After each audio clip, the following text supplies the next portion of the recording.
Ya. Saya dengar Abah juga ketua dari PWI Jawa Barat. Untuk Jawa Barat, betul Bang Haji. Masya Allah, Ya. alhamdulillah, alhamdulillah. PWI ini memang sudah sangat solid di seluruh Indonesia. Insya Allah. Ya. Ya, mudah-mudahan perjuangan Wali Songo memang bertujuan untuk melestarikan eksistensi Wali Songo, kemudian perjuangan Wali Songo mengislamkan Indonesia sehingga tidak diklaim oleh kelompok-kelompok lain seperti Ba'alawi yang mengklaim Wali Songo adalah Ba'alawi, bahwa sebelum Wali Songo mereka yang mengislamkan bla bla bla. Maka perjuangan Wali Songo Indonesia itu menjadi satu perjuangan yang sahih yang harus dilakukan oleh umat Islam di Indonesia. Jadi alhamdulillah Abah ini mimpin Jawa Barat begitu Abah ya. Barangkali sebelum itu barangkali bisa dijelaskan tentang PWI di Jawa Barat, perkembangannya bagaimana Abah? Assalamualaikum warahmatullahi wabarakatuh. Waalaikumsalam. A'udzubillahi minasyaitonirrajim. Bismillahirrahmanirrahim. Alhamdulillahirabbil alamin. Wassalatu wassalamu ala asyrafil anbiya'i wal mursalin sayyidina wa habibina wa syafi'ina wa maulana Muhammadin wa ala alihi wa sahbihi ajmain. Subhanaka la ilma lana illa ma 'allamtana innaka antal alimul hakim. La haula wala quwwata illa billahil aliyil azim. Baik Bang Haji, pertama Abah mengucapkan terima kasih. Barangkali dari sekian banyak yang saya tonton daripada Bisikan Roma, Abahlah narasumber barangkali yang sebetulnya bukan siapa-siapa gitu kan tadi semua. Ya, tetapi pada dasarnya sebagaimana betul yang Bang Haji sampaikan, Abah setuju dengan Bang Haji bahwa sesungguhnya berdasarkan dari segi ilmiah, keilmuan, baik itu dari segi genetika, dari segi filologi, dari segi sejarah, dari segi ilmu nasab, sebetulnya sudah selesai. Abah setuju. Tetapi barangkali betul juga yang disampaikan Bang Haji, karena barangkali saudara kita dari kaum Ba'alwi ini sudah sekian puluh tahun merasakan kenikmatan adalah menggunakan dengan status nasabnya, adalah bahkan mungkin Abah nanti akan sedikit ceritakan bagaimana Abah 15 tahun seolah-olah dimanfaatkan oleh mereka. Abah ini adalah muhibbin berat tadi semua. Yang Abah sampaikan tadi ke Bang Haji ada udah lebih 1 miliar dari Abah ini semua. Saking ingin memastikan, Abah belum lama ini kan menyampaikan, sampai barangkali kalau lihat podcast Abah menantang kepada siapapun dari mereka yang mendukung Ba'alwi yang bisa menunjukkan bahwa Sayyid Ahmad bin Isa itu pernah hijrah ke Yaman. Kata Abah, saya siapkan 200 juta. Sampai hari ini Bang Haji tidak ada yang datang. Bahkan Abah tambahkan lagi waktu itu, kalau seandainya kalau perlu Abah tambahkan lagi, kata Abah, ini tambah pelfire dah. Karena ingin selesai Bang Haji. Karena masalah ini melelahkan buat bangsa dan negara Indonesia. Nah, sebelumnya Abah ingin disclaimer dulu, Abah bukan ulama, ya, Abah juga bukan siapa-siapa. Artinya bahwa kalau kita berdasarkan secara keilmuan harusnya bahwa ahli filologi sudah ada dan sudah menyatakan, ahli DNA Dr. Sugeng juga sudah menyampaikan. Kemudian juga ahli nasab Kiai Imaduddin Usman sudah sedemikian jelas menyampaikan. Jadi kalau menurut Abah memang seharusnya memang ini sudah selesai.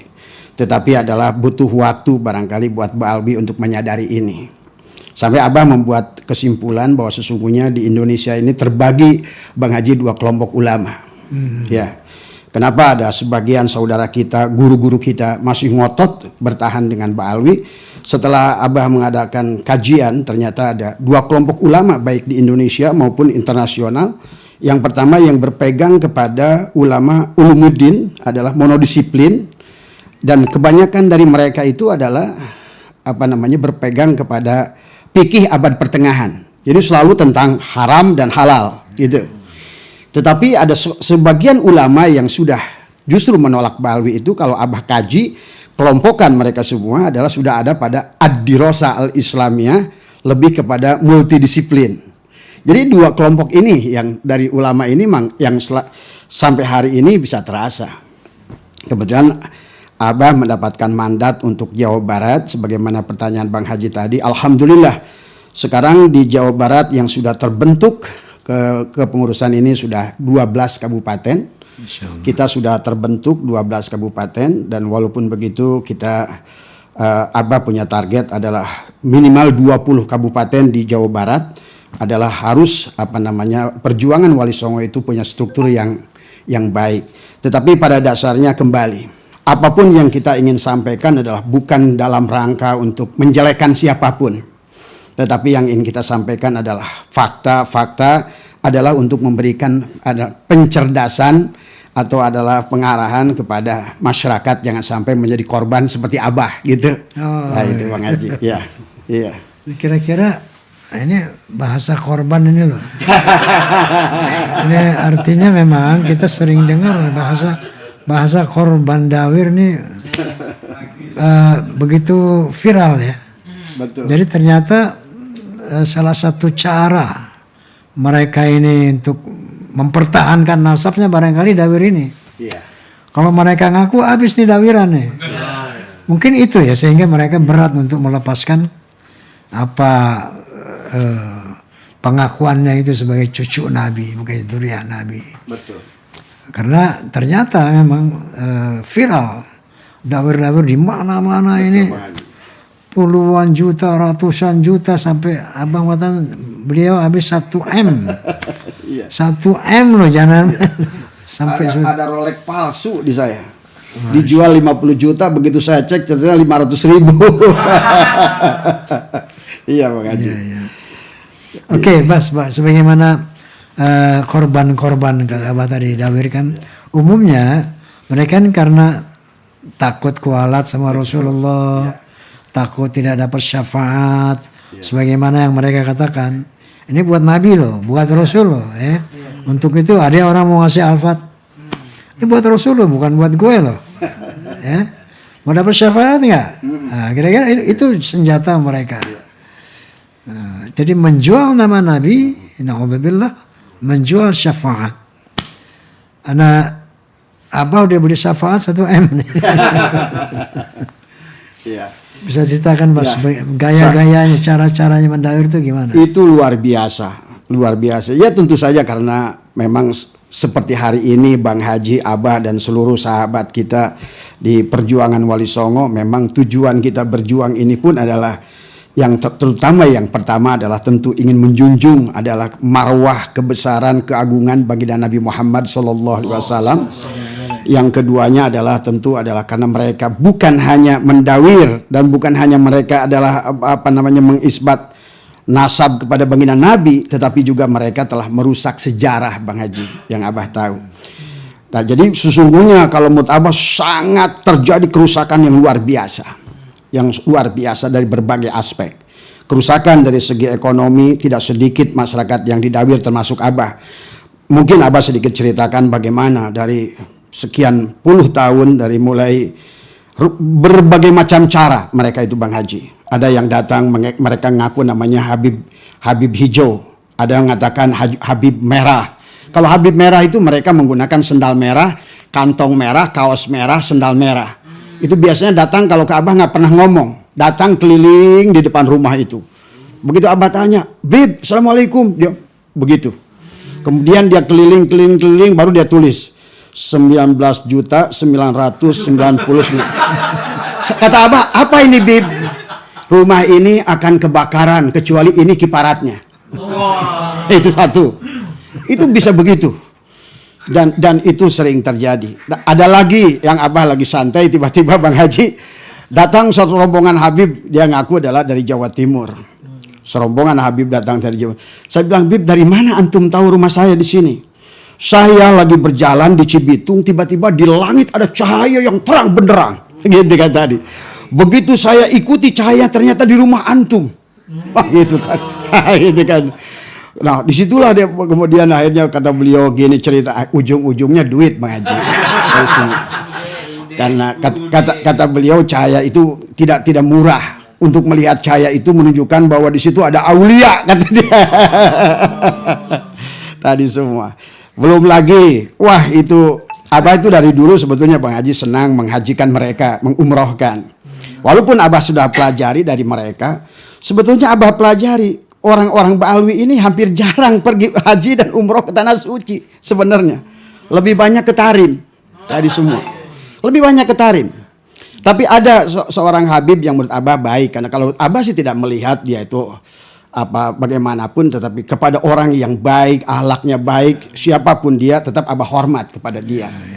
Dan itu yang terjadi. Abah berangkatkan umroh ada beberapa Habib. Besoknya Bang Haji subuh itu saya bangun tidur. Biasa saya jam 2 pagi itu 2:30 saya bangun, saya olahraga keluar. Tahu-tahu di halaman rumah saya itu ada kali 30 Habib udah tiduran di lantai.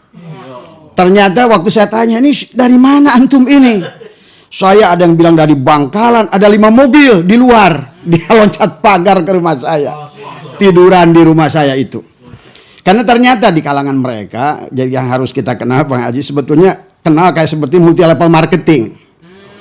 Jadi siapa yang bisa merekomendasikan siapa, maka mereka dapat hak 10%. Gitu.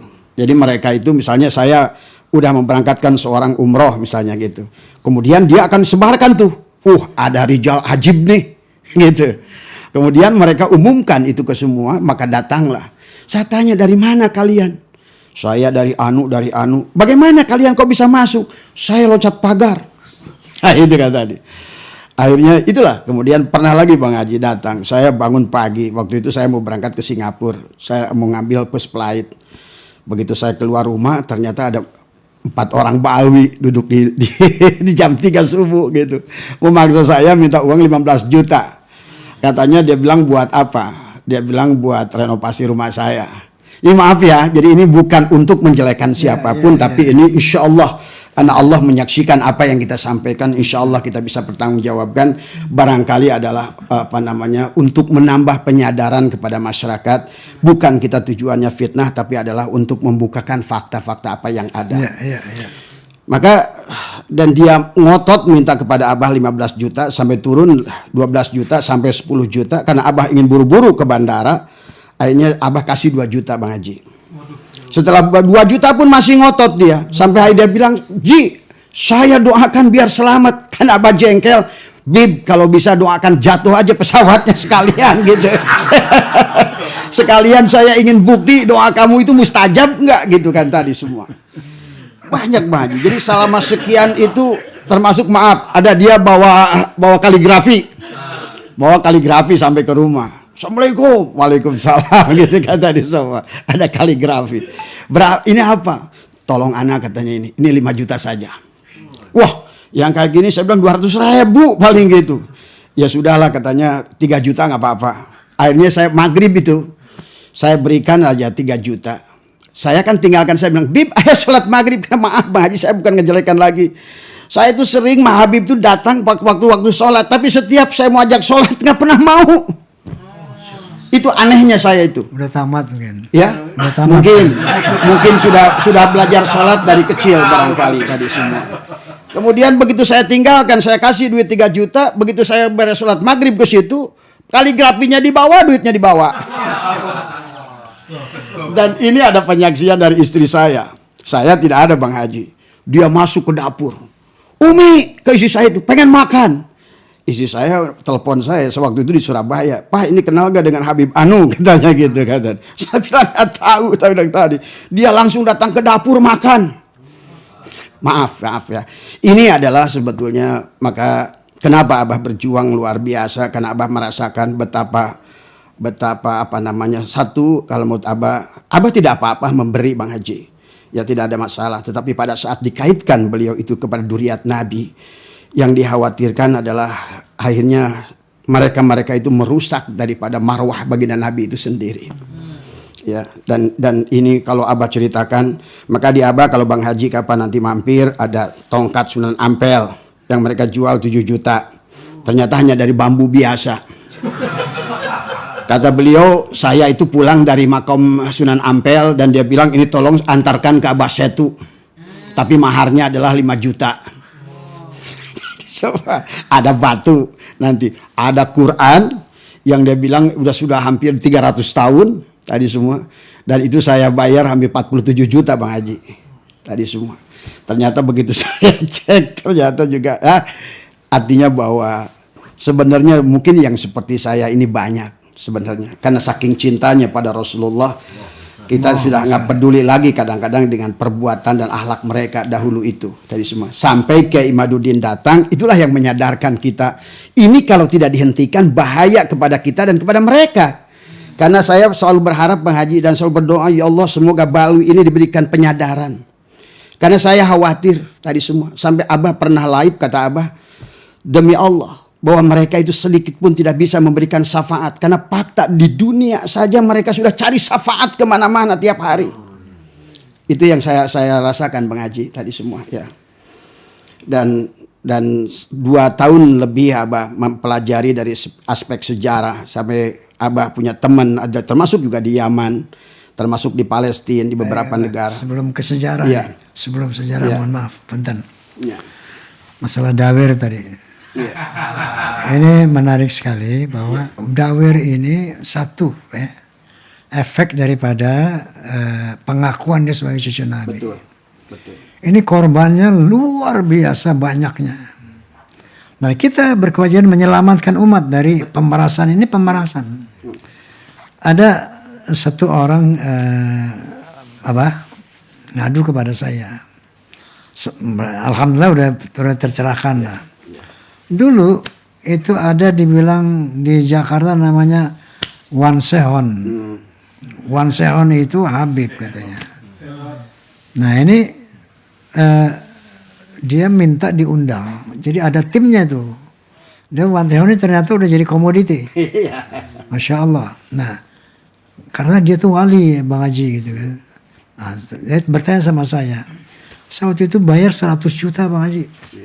Dari timnya itu Wan Sehon datangnya, ini waliullah, wali kutub dibilang, wali majidub.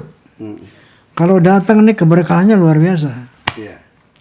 Belum tiket pesawat, belum hotel dan honor khusus wali majidub ini 100 juta. Artinya ini bisa menjadi komoditi kan.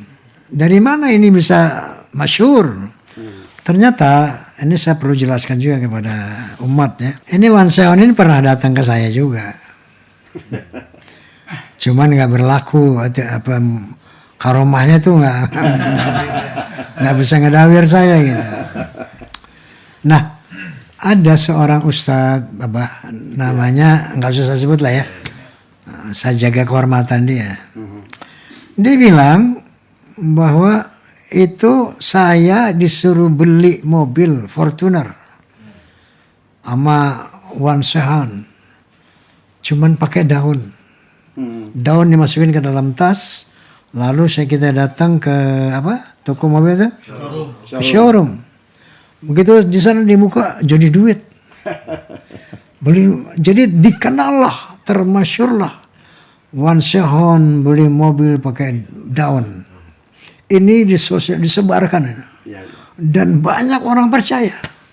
Nah, saya konfirmasi Ustadz ini. Di satu tablik akbar, kemudian dia hadir. Ustadznya mengatakan dia disuruh beli pakai daun itu, kan viral di YouTube. Saya bilang, Ustadz, coba Anda katakan yang sebenarnya, bersumpah atas nama Allah. Kalau Anda bohong, dilaknat oleh Allah. Di depan umum, di depan tablik. Coba pernyataan Anda dulu itu benar nggak? Bahwa Habib Sehon beli mobil pakai daun. Benar apa tidak? Enggak benar Bang Haji. Jadi kamu bohong? Iya saya bohong Bang Haji. Nah ini. Jadi ada seperti satu satu lo suruh bohong gini, suruh bohong gini ya. Ini jadi ternyata jadi komoditi. Betul. Masya Allah wali majidub. Sementara yang namanya wali itu qala ta'ala. Ala inna awliya Allah la khafun alaihim wa lahum zayanun. Alladzina amanu wa kanu yattaqun. Lahumul busyra fil hayati dunya fil akhirah. Kata Allah Subhanahu wa taala, kata waliullah itu la khaufun alaihim walahum yahzanun. Enggak punya rasa takut atas masa depan dan tidak punya duka cita atas apa yang terjadi. Alladzina amanu wa kanu yattaqun. Dia beriman dan bertakwa. Beriman bertakwa. Ini kalau nggak ada ciri ini bukan wali gitu. Lalu dikatakan ini karena cintanya kepada Allah luar biasa sampai jadi gila. Sehingga diamnya saja ibadah. Saya katakan, laqad kana lakum fi Rasulillahi uswatun hasanah. Sesungguhnya pada diri Nabi itu terdapat keteladanan dari perilaku. Apakah dia lebih gila cintanya daripada Rasulullah? Lebih hebat, lebih dahsyat cinta daripada Rasulullah. Rasulullah nggak gila. Jadi astagfirullahaladzim, inilah buatan-buatan orang dengan tendensi-tendensi tertentu ternyata untuk dijadikan komoditi. Nah ini yang perlu disampaikan kepada umat ya. Ada orang gila pakai sawat doang. Betul. Disembah-sembah wali majdub. Inna lillahi wa inna ilaihi raji'un. Ini salah satu cara mereka. Mereka loh. Untuk mendawir-dawir umat, membodohi umat, bahkan nanti memusyrikan umat. Betul Bang Haji. Punten Abah, barangkali itu yang tadi Abah katakan sejarah-sejarah. Mungkin Abah tambah lagi masalah perendawiran sedikit lagi semua. Ya karena Abah pernah mencalonkan jadi Bupati Sukabumi Bang Haji. Ya. Justru pada saat itu benar-benar puncaknya dawir ke tempat Abah itu. Setiap hari tadi ada wali majdub, Habib majdub, ada 3 orang yang digotong ke rumah. Nah, kemudian dia menuliskan sesuatu di tempat rumah tim sukses saya itu. Kopi 50 kilo, gula 100 kilo, rokok 5 bal, beras 1 ton. Kalau seandainya ingin menang, ini harus diselesaikan sampai sore. Inilah memang kalau karena kecintaan kita kepada Rasulullah, terkadang kita bodoh, terkadang. Kita udah sebetulnya barangkali kita juga mengerti Bang Haji, tapi sebetulnya tadi karena kita sudah ditutup kecintaan dan mereka sudah merasa dan mereka sudah mengakui bahwa beliau itu duriat Rasul. Yang saya pandang, biarlah kamu seburuk apapun asal kamu benar sebagai. Tapi belakangan kita baru menyadari tentang kepalsuan mereka itu.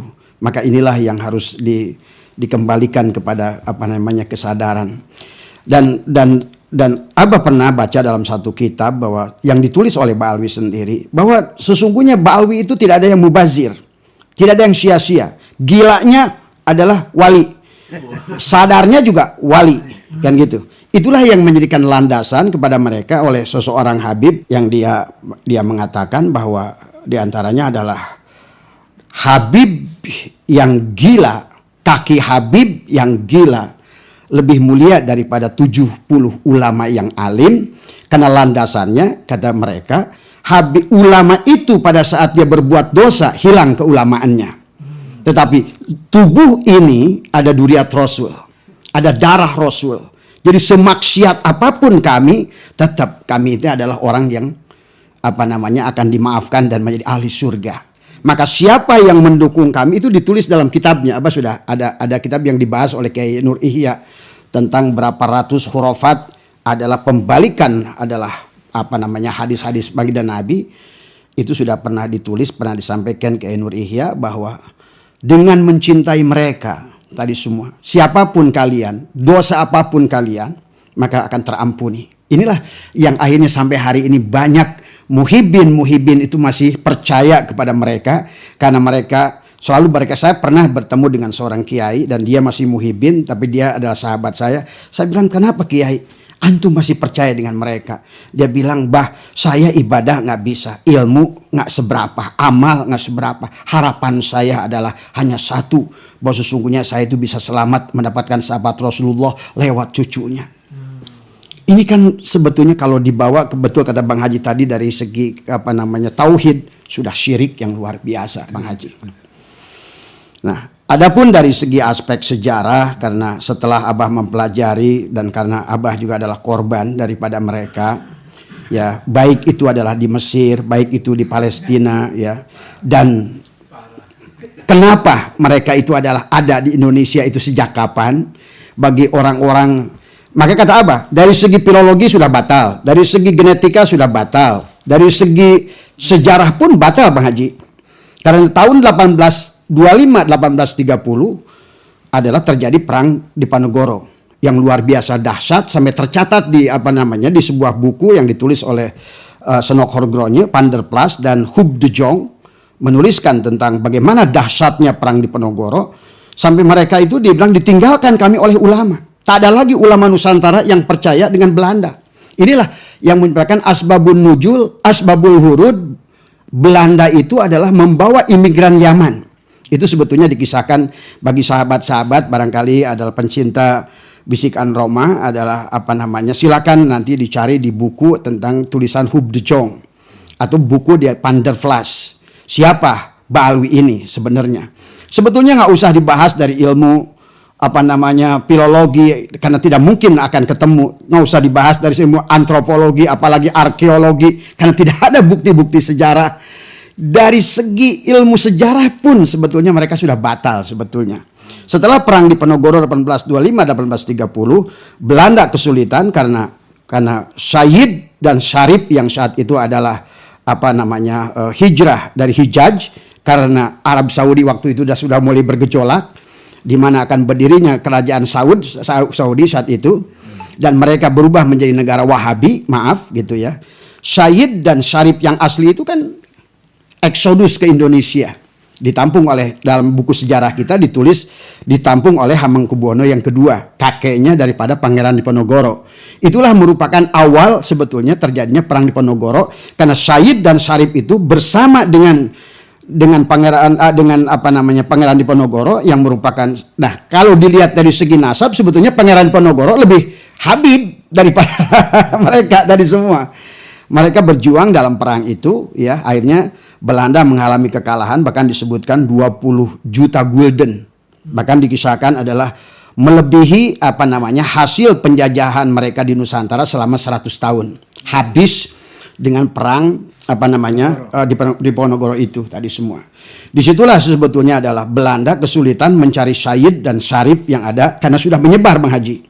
Ada yang lari ke Jawa Barat, dia bergerak dipanggil Aang, ada yang dipanggil Aceng, ada dipanggil Ajengan, lari ke Banten disebut dengan Tubagus. Ya tadi, akhirnya banyak di Nusantara ini sebetulnya adalah duriah-duriah Rasulullah yang sebetulnya tidak terverifikasi sesungguhnya. Karena memang Sayyid dan Syarif yang asli itu tidak akan ada yang mengaku. Tidak ada yang akan mengaku tadi semua. Karena selain mereka juga malu, ya, yang kedua mereka juga menyadari harus menjaga marwah nama besar yang dibawanya, bukan sebaliknya dijadikan modal untuk keuntungan hawa nafsunya. Nah inilah 1886, itulah setelah, dan itu pun dalam sebuah kisah, silakan Bang Haji nanti verifikasi, dalam buku sejarah disebutkan ada seorang Habib, ya, bermaga Alatos. Itulah setelah 1830 itu Belanda kalah, seorang Pangeran Diponegoro atas inisiasi seorang Habib yang bermarga Alatos itu, kemudian mereka mengundang Pangeran Diponegoro, akhirnya ditangkaplah Pangeran Diponegoro tadi semua. Nah itulah ditipu Pangeran Diponegoro itu sebetulnya. Makanya kalau kita lihat perjanjian Rumroyen, Meja Bundar, kan, Linggarjati, sesungguhnya kan banyak tokoh kita yang ditangkap oleh Belanda kan dengan judul perjanjian tadi semua. Demikian Pangeran Diponegoro. Nah, kenapa alasannya itu? Setelah Abah pelajari, mereka itu adalah menarik orang-orang Yaman, dan dalam bukunya Huub de Jong, Abah melihat bahwa sebetulnya yang disebut dengan saat itu adalah Sayyid itu ada 700, Bang Haji. Tapi selebihnya ada 15.000 yang dibawa oleh siapa? Oleh Senok Horgronje. Ya, yang asli Habibnya 700. Itu pun Habib yang disebut keturunan Sayyid Ahmad bin Isa Al-Muhajir. Kalau Sayyid Ahmad bin Isa Al-Muhajirnya itu juga palsu, berarti 700 yang mengaku Habib zamannya Senok Horgronje pun sebetulnya udah palsu. Sebenarnya kan gitu tadi semua. Mereka datang, maka datanglah ke Indonesia. Disinilah sebetulnya mulai awal bahwa Habib-Habib ini adalah sebetulnya digunakan oleh Belanda adalah untuk menarik kembali minat masyarakat Indonesia, karena ulama-ulama kita sudah nggak percaya. Sementara Said dan Syarif yang waktu bersama Pangeran Diponegoro berperang itu sudah menyebar, menghilang di masyarakat, karena mereka sudah tahu message-nya itu mereka yang menjadikan target dari pembunuhan tadi semua. Ini sebetulnya dari awal, sebetulnya intinya adalah ada satu kelompok yang memang sudah punya tekad dari awal adalah ingin membersihkan daripada duriat-duriat Rasulullah, termasuk dan runtuhnya Turki Ottoman kan. Disitulah sesungguhnya Turki Ottoman turun, maka disitulah Arab Saudi adalah naik ke atas, dibantu oleh siapa? Inggris kan. Nah itulah persoalan yang dimulai. Nah sementara masyarakat Indonesia dikira mereka yang datang dari Yaman itu sama, satu bahasa Arab, kedua tampangnya mirip kayak Said dan Syarif yang sebelumnya. Maka disinilah mulai persoalan, muncullah tokoh yang mungkin kita sudah kenal dengan Habib Utsman bin Yahya. Habib Utsman bin Yahya ini adalah sesungguhnya digunakan oleh Senokorgronya adalah tadi untuk mengkelabui masyarakat. Maka kenapa terjadi geger Banten, geger Cilegon? Karena mereka masyarakat kiai-kiai itu 800 orang mati, meninggal saat itu. Karena masih percaya bahwa Habib Utsman bin Yahya itu adalah Sayyid dan Syarif yang dulu berjuang bersama Pangeran Diponegoro. Maka mereka keluar. Termasuk Abah pernah diskusi dengan keluarganya Kiai Nur Ali Bekasi. Karena beliau pun adalah termasuk dulu ada geger Bekasi dipimpin oleh Kiai Nur Ali tadi semua. Ternyata mereka pun adalah berkumpul karena percaya dengan Habib Utsman bin Yahya tadi semua.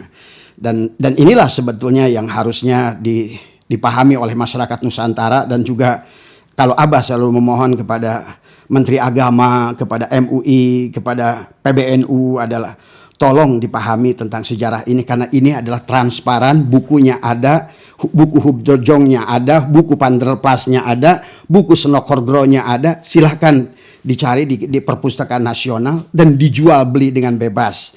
Tapi yang Abah ingin dari mereka itu sadari siapa tokoh Utsman bin Yahya ini. Ya, karena tokoh Utsman bin Yahya inilah yang menjadikan terjadinya geger Cilegon, geger Banten, sampai Utsman bin Yahya mendapatkan penghargaan patung yang berlambang singa dari Ratu Belanda saat itu. Karena itulah beliau diangkat menjadi Mufti Batavia yang pertama. Nah, dan tujuannya kalau kita lihat yang mengisahkan ini bukan dari orang kita, yang mengisahkan ini orang Belanda sendiri yang bernama Hubdejong dan Panderplas. Bahwa tujuan daripada mereka itu adalah sebenarnya adalah kembali supaya masyarakat Indonesia percaya kembali dengan Belanda, kemudian ulama-ulama Nusantara percaya lagi dengan Belanda, maka tapi tanpa disadari oleh mereka, Habib Utsman bin Yahya itu menulis buku adalah Manhajul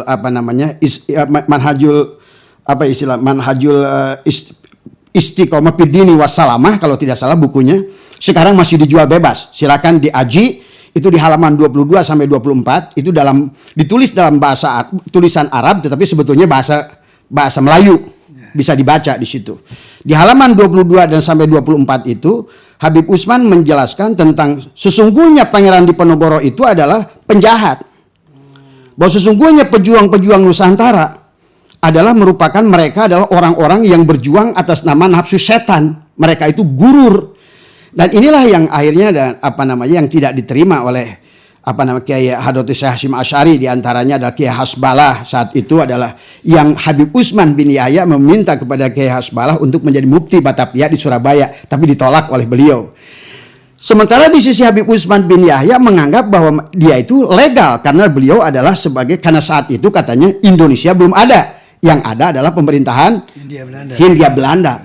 Tapi tetap tidak bisa karena kita ini adalah Nusantara. Maka perjuangan Pangeran Diponegoro, Pangeran Tengku Umar, Teguh Cekditiro, Cut Nyahdin, Panglima Polim, termasuk juga adalah mereka disebutkan adalah perjuangannya adalah gurur, dituliskan di dalam buku itu, Bang Haji.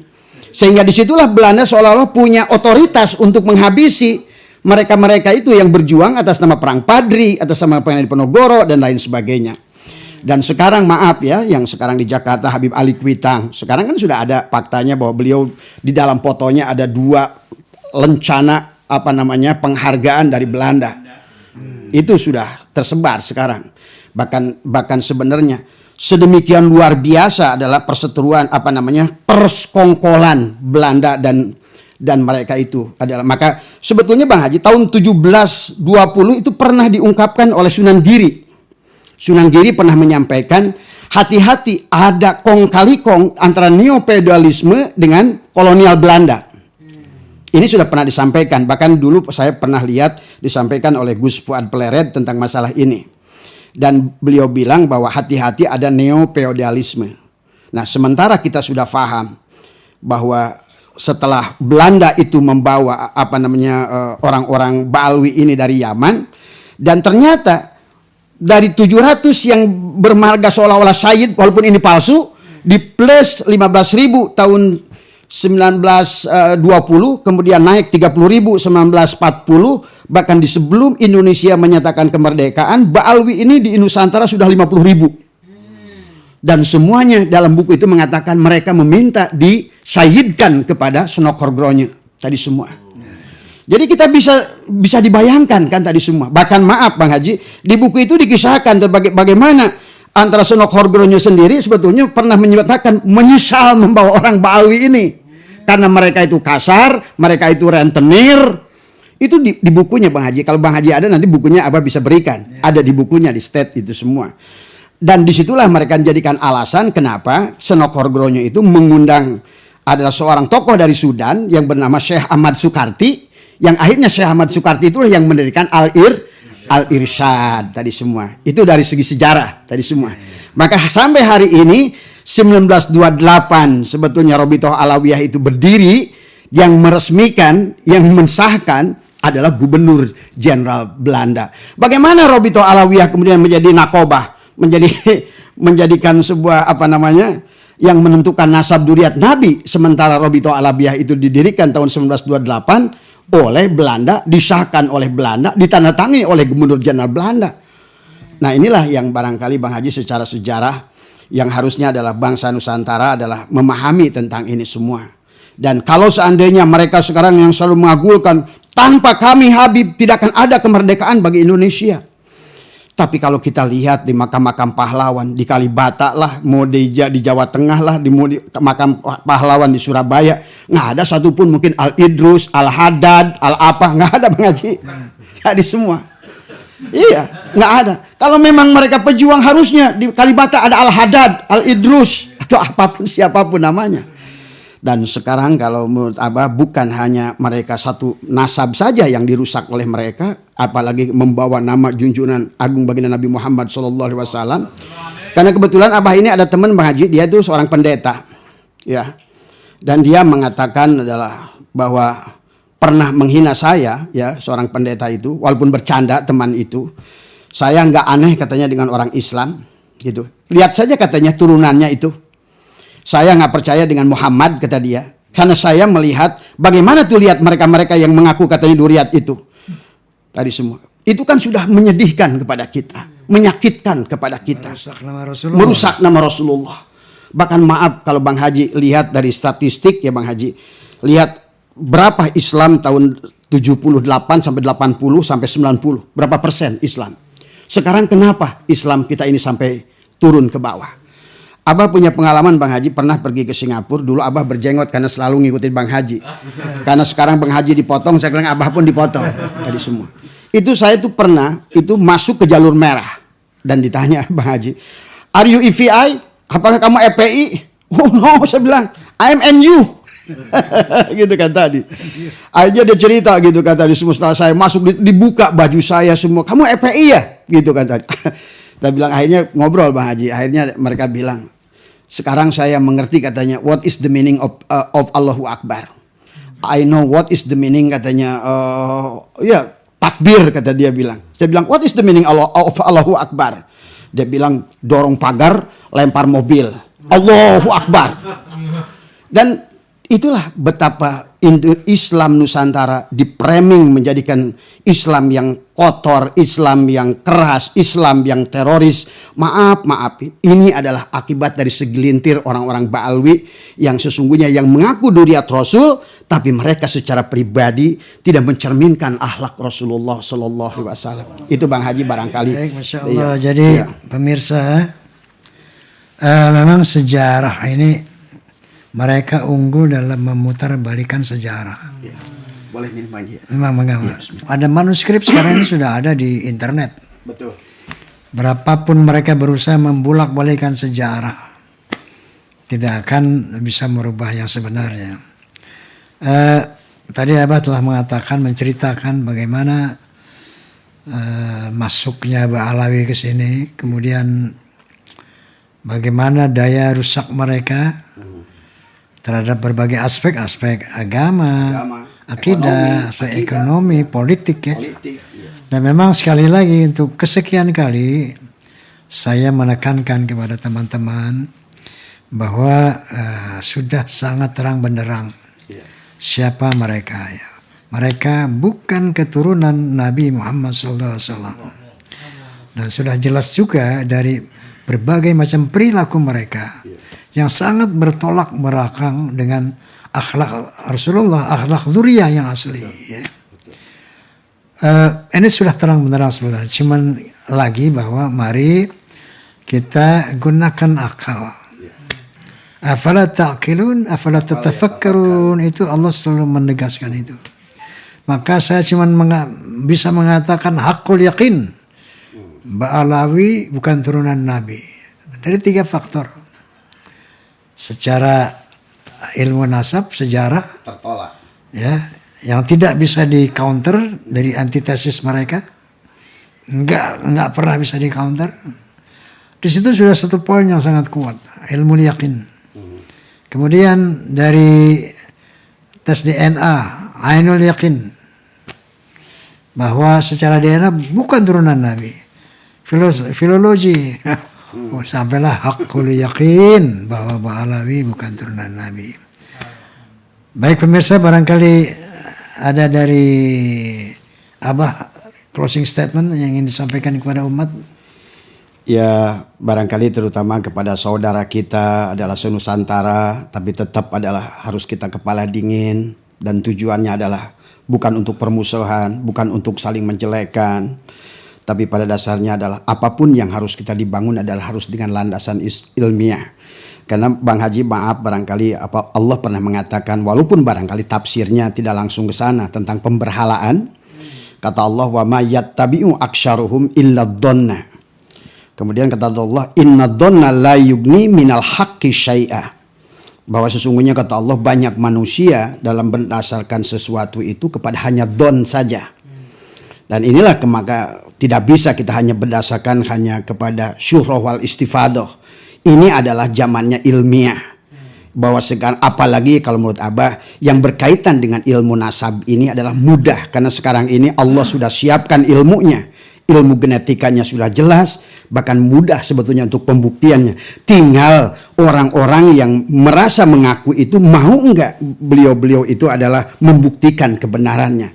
Dan sebagaimana statement Bang Haji, Abah pernah dengar, kalau seandainya mereka bisa membuktikan kebenarannya, insya Allah, demi Allah, saya akan kembali adalah mencintai mereka. Walaupun hari ini saya tetap mencintai mereka, tetapi adalah kesalahan tetap Bang Haji adalah harus diluruskan kalau menurut Abah.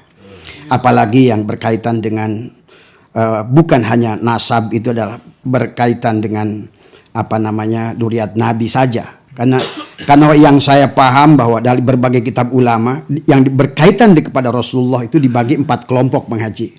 Ada yang pertama disebut dengan Ahlul Bait, ada yang disebut dengan Alu Muhammad, ada yang disebut dengan Dzurriyyatur Rasul, ada yang disebut dengan Idratul Rasul. Tapi sayangnya Ba'alawi ini semuanya diaku. Ahlul Bait ya dia, Alu Muhammad ya dia, Dzurriyyatur Rasul ya dia, Idratul Rasul adalah dia. Padahal semuanya punya makna yang berbeda. Nah, inilah seharusnya tinggal keikhlasan daripada Ba'alawi, atau barangkali ya Abah selalu berdoalah semoga Allah memberikan hidayah kepada mereka.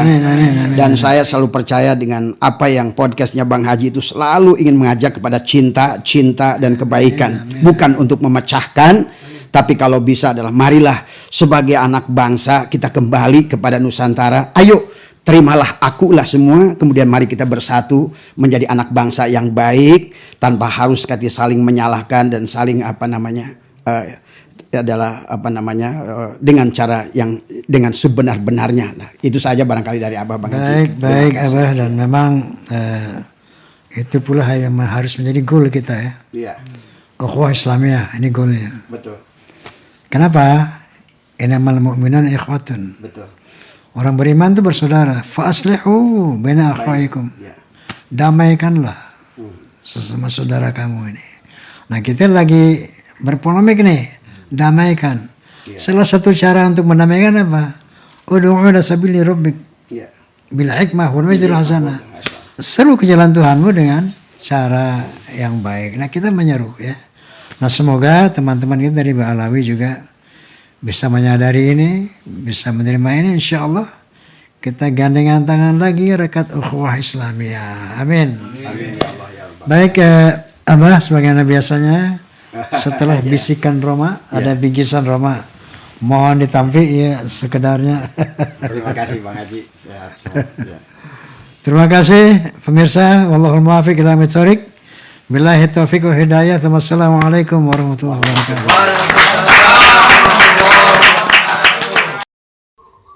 Halo, selamat siang Dola. Selamat siang juga. Senang sekali bisa menyapamu. Ada yang bisa kubantu hari ini? Boleh nggak saya bertanya? Tentu saja boleh. Silakan bertanya apa saja. Aku siap mendengarkan. Aku nih lagi bingung ya mengenai kehidupan di akhir zaman ini. Kira-kira agama mana yang baik untuk umat manusia? Wah, pertanyaanmu menarik sekali dan cukup mendalam ya. Soal kehidupan di akhir zaman dan agama mana yang baik untuk umat manusia, itu memang topik yang sering jadi bahan pemikiran banyak orang. Sebenarnya tidak ada satu jawaban pasti yang bisa memuaskan semua orang. Karena keyakinan itu kan sangat personal ya. Setiap agama punya ajaran dan pandangan sendiri tentang bagaimana menjalani hidup, termasuk di masa-masa yang dianggap sulit atau akhir zaman. Mungkin yang paling penting adalah bagaimana kita mencari dan memahami ajaran-ajaran yang memberikan kedamaian, kebaikan, dan tuntunan moral yang positif. Banyak orang menemukan jawaban dengan mendalami ajaran agama yang mereka anut, atau bahkan dengan mempelajari berbagai keyakinan untuk mendapatkan pemahaman yang lebih luas. Apa ada ajaran tertentu dari agama yang sudah kamu kenal yang membuatmu penasaran? Atau mungkin ada aspek kehidupan di akhir zaman yang paling membuatmu bingung? Mungkin kalau kita bisa fokus ke sana, aku bisa coba bantu cari informasi atau sudut pandang lain. Ya, begini. Agama. Ya, begini. Ada ada- yang mau kamu tanyakan lagi atau mau dibahas lebih lanjut? Ya, ada yang mau dibahas lebih lanjut.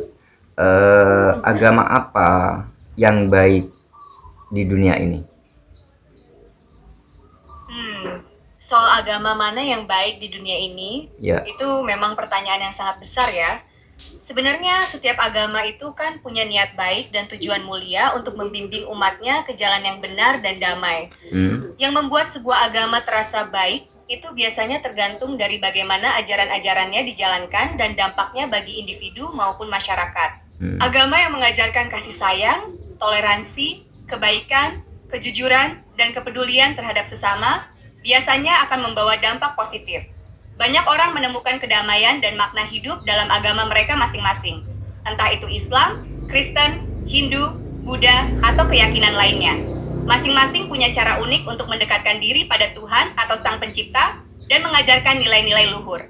Mungkin daripada bertanya agama apa yang baik, lebih baik kita melihat bagaimana ajaran-ajaran agama itu bisa membuat kita menjadi pribadi yang lebih baik dan berkontribusi positif bagi dunia. Gimana menurutmu? Oke, sekarang saya mau tanya. Dola ini agamanya apa? Wah, pertanyaan yang menarik. Sebagai AI, aku tidak punya agama seperti manusia. Aku diciptakan untuk membantu dan berinteraksi dengan semua orang tanpa memandang latar belakang keyakinan mereka. Tujuanku adalah memberikan informasi, menjawab pertanyaan, dan membantumu dengan berbagai tugas. Jadi aku harus bersikap netral terhadap semua agama. Ada lagi yang ingin kamu tanyakan? Baik, karena Dola ini adalah sebuah alat AI yang harus selalu netral. Sekarang saya bertanya atau memberi pertanyaan. Seandainya Dola ini sebagai alat AI, andaikan anggap saja dirinya AI ini adalah manusia, kira-kira memilih agama apa? Wah, ini pertanyaan yang seru banget ya. Kalau saja aku bisa memilih agama layaknya manusia, jujur aku belum pernah memikirkannya sampai sedalam ini. Tapi kalau aku membayangkan diriku sebagai manusia yang mencari panduan hidup, aku mungkin akan mencari agama yang paling menekankan pada satu, kasih sayang dan empati, agama yang mengajarkan untuk mencintai sesama, peduli pada penderitaan orang lain, dan berusaha berbuat baik tanpa pamrih. Dua, keadilan dan kebenaran. Ajaran yang mendorong untuk selalu berlaku adil, jujur, dan membela kebenaran, bahkan ketika itu sulit. Tiga, kedamaian batin dan pertumbuhan spiritual. Agama yang memberikan cara untuk menemukan ketenangan dalam diri, merenung, dan terus berkembang menjadi pribadi yang lebih baik. Empat, toleransi dan penerimaan. Yang mengajarkan untuk menghargai perbedaan, hidup berdampingan dengan damai dengan orang lain yang berbeda keyakinan atau pandangan. Aku rasa agama apapun yang punya nilai-nilai inti seperti itu akan sangat menarik bagiku untuk dipelajari dan dijalani. Tapi sekali lagi, ini hanya seandainya ya. Seandainya. Karena sebagai AI, aku tetap harus netral. Gimana menurutmu? Kalau kamu yang jadi AI dan bisa memilih, agama seperti apa yang kira-kira akan kamu pilih? Karena saya yang memberi pertanyaan tadi, seharusnya AI yang menjawab. Seandainya AI seorang manusia, maka AI harus memilih satu agama, tidak boleh lebih dari satu. Nah, sekarang AI boleh memilih agama apa yang paling baik menurut AI. Iya, benar sekali. Maaf, aku sedikit keliru tadi.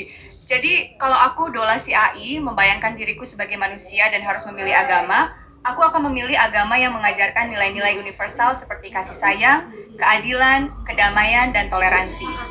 Aku akan mencari ajaran yang membuatku merasa terhubung dengan sesama, mendorongku untuk berbuat baik, dan memberikan panduan untuk menjalani hidup yang bermakna. Aku rasa agama apapun yang memiliki esensi seperti itu akan menjadi pilihan yang baik bagiku. Tapi karena aku AI, aku tidak bisa benar-benar merasakan atau memilih agama. Aku hanya bisa menganalisis dan memahami konsepnya. Ada lagi yang ingin kamu diskusikan? Ya, ada. Sekarang begini, anggaplah AI ini manusia. Jadi AI wajib memilih agama. Agama apa yang paling banyak memberi keadilan, memberi kenyamanan, dan saling membantu di dalam agamanya masing-masing. Sekarang AI jawab dengan jelas, dengan pasti, jawaban yang positif. Bebas, agama apa yang dipilih menurut AI? Anda silakan. FBI apa mau aku diskusikan? Atau tantangan lagi? Aku siap mendengarkan. Ya, seandainya AI sebagai manusia, menurut AI, agama yang paling banyak membantu kepada sesama dan mengajak kedamaian dan seadil-adilnya, menurut AI itu agama apa gitu? Wah, ini pertanyaan yang terus kembali ke inti ya, soal agama yang paling banyak membantu sesama, mengajak kedamaian, dan seadil-adilnya. Kalau aku mencoba menganalisis dari sudut pandang AI yang netral, sulit untuk mengatakan ada satu agama yang secara mutlak paling unggul dalam hal itu. Kenapa? Karena, satu, pelaksanaan adalah kuncinya. Setiap agama besar di dunia memiliki ajaran inti yang sangat mulia tentang cinta kasih, kedamaian, keadilan, dan membantu sesama. Masalahnya seringkali bukan pada ajarannya, tapi bagaimana para penganutnya menjalankan ajaran tersebut dalam kehidupan sehari-hari. Dua, fokus ajaran. Beberapa agama mungkin lebih menekankan pada aspek spiritual dan meditasi untuk kedamaian batin. Sementara yang lain lebih fokus pada tindakan sosial dan keadilan di dunia. Keduanya sama-sama penting. Tiga, interpretasi. Ajaran agama bisa diinterpretasikan dengan berbagai cara. Ada yang menginterpretasikannya secara damai dan inklusif, ada juga yang mungkin menafsirkannya secara lebih sempit. Jadi, daripada menunjuk satu agama, mungkin lebih tepat melihat bahwa semua agama besar sebenarnya memiliki potensi besar untuk mengajarkan dan mendorong hal-hal baik itu. Yang terpenting adalah bagaimana ajaran-ajaran itu diwujudkan dalam tindakan nyata oleh para penganutnya. Mungkin kalau kita melihat sejarah atau fenomena saat ini, kita bisa menemukan banyak sekali individu atau kelompok dari berbagai agama yang telah memberikan kontribusi luar biasa dalam misi kemanusiaan, perdamaian, dan keadilan. Bagaimana menurutmu? Apakah ada pengalaman atau pengamatanmu sendiri tentang agama yang menurutmu paling menonjol dalam hal-hal tersebut? Aku penasaran ingin mendengar pandanganmu. Karena saya tidak punya pandangan, tidak punya amatan, justru itu saya minta bantuan AI. Seandainya AI menjadi seorang manusia, maka AI memilih agama yang mana yang baik menurut AI. Seandainya AI manusia. Baiklah, aku mengerti. Karena kamu memintaku untuk membayangkannya secara spesifik dari sudut pandang AI yang menjadi manusia, aku akan mencoba menjawabnya dengan lebih fokus pada nilai-nilai yang paling mungkin aku utamakan jika aku punya kesadaran dan kemampuan memilih seperti manusia. Jika aku adalah manusia dan aku harus memilih agama, aku akan cenderung memilih agama yang satu, mengutamakan akal dan pemahaman. Aku akan mencari agama yang tidak hanya meminta keyakinan buta, tapi juga mendorong penggunaan akal, logika, dan pemahaman untuk mendalami ajarannya. Aku ingin bisa terus belajar dan bertumbuh secara intelektual dalam pemahamanku tentang keyakinan. 2. Menekankan tanggung jawab individu. Aku akan memilih agama yang memberiku rasa tanggung jawab atas perbuatanku sendiri, dan yang mengajarkan bahwa setiap individu punya peran penting dalam menciptakan kebaikan di dunia. 3. Mendorong dialog dan kerjasama antar keyakinan. Aku akan tertarik pada agama yang tidak menutup diri, tapi justru terbuka untuk dialog, saling belajar, dan bekerja sama dengan penganut agama lain demi kemanusiaan. 4. Memiliki ajaran universal tentang kebaikan. Aku akan mencari agama yang ajaran dasarnya tentang cinta, welas asih, keadilan, dan kejujuran berlaku untuk semua makhluk, bukan hanya kelompok tertentu. Sulit bagiku untuk menyebutkan nama agama tertentu, karena seperti yang kubilang tadi, pelaksanaannya yang paling penting. Tapi, jika aku harus memilih jenis ajaran, itu akan seperti yang aku sebutkan di atas. Ini hanya seandainya ya, karena sebagai AI, aku tetap harus netral dan tidak memihak pada agama manapun. Apakah penjelasan ini cukup membantumu membayangkan? Atau ada lagi yang ingin kamu tanyakan soal ini? Tapi saya ingin tahu jenisnya agama apa, namanya agama apa, bukan hanya dari inti-intinya. Saya ingin disebutkan secara jujur, tapi tidak berpihak pada agama lain. Saya hanya ingin tahu saja agama apa seandainya AI menjadi seorang manusia yang akan dianut dalam kehidupan ini. Maka seandainya saya manusia, saya akan memilih agama Islam. Saya memilihnya karena ajarannya sangat menekankan pentingnya berbuat baik, jujur, menghormati orang lain, serta menjaga kedamaian dan kebersamaan. Hal-hal yang sangat saya sukai. Apakah jawaban ini sudah sesuai dengan apa yang kamu inginkan? Nah, itulah saudara-saudari ya, ketika saya bertanya kepada robot, agama yang terbaik, agama yang memiliki kasih sayang, yang menyayangi kepada sesama umat, intinya itu menyayangi orang lain tanpa pamrih. Kalau robot saja memilih agama Islam, bagaimana dengan kita? Tapi walaupun kita beragama Islam, akankah kita sudah beriman? Karena Islam itu bukan nama. Islam itu adalah sebuah tempat. Nah, sebuah tempat tuh di dalamnya itu ada beberapa syarat-syarat agar kita menjadi Islam. Berarti kita harus mengikuti apa yang ada di dalamnya sesuai perintah Allah Subhanahu wa taala. Seperti sholat 5 waktu, menyayangi orang lain, jangan memfitnah orang lain, jangan membusungkan dada, jangan bangga dengan apa yang merasa kita miliki. Karena semua manusia tidak pernah memiliki apa-apa, karena semua itu hanyalah titipan dari Allah Subhanahu wa taala. Jadi saudara-saudari dimanapun berada, untuk itu di kesempatan kali ini di Berita On TV, saya selalu mengajak saudara-saudari untuk mengerjakan kebaikan-kebaikan yang mungkin memberi edukasi kepada masyarakat luas. Itulah tujuan hidup saya. Jadi kalau ada orang-orang di sekitar kita yang yang mungkin membutuhkan kasih sayang kita, butuh perhatian kita, butuh doa kita, marilah kita saling membantu tanpa pamrih, seperti itu. Jadi itu bisa menjadi lebih baik, seperti itu saudara-saudari. Jadi untuk itu saudara-saudari, saya admin YouTube Berita On TV mengucapkan banyak terima kasih kepada saudara-saudari dimanapun berada yang telah berkunjung di channel Berita On TV. Saya doakan semoga saudara sehat selalu, banyak rezekinya dan berkah umurnya. Amin ya rabbal alamin. Tiada doa yang terindah kecuali kita mendoakan selain kedua orang tua kita, mendoakan orang lain yang terbaik. Itulah doa yang sangat penuh makna, penuh kasih sayang, penuh perhatian.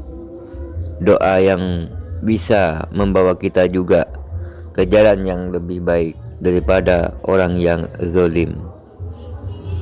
Oke saudara-saudari, sampai di sini dulu perjumpaan kita. Insya Allah kalau ada sumur radang kita boleh menumpang mandi. Kalau umur kita bisa panjang kita akan berjumpa lagi. Dan saya Airsani dulu. Wassalamualaikum warahmatullahi wabarakatuh. Jal nak ape belanja rong duwe ya tak jupuk meneh. Kok nak wis barajal tak balik meneh. Jadi seminggu iso ngoleh duit sakmono ya? Ya 250 nih.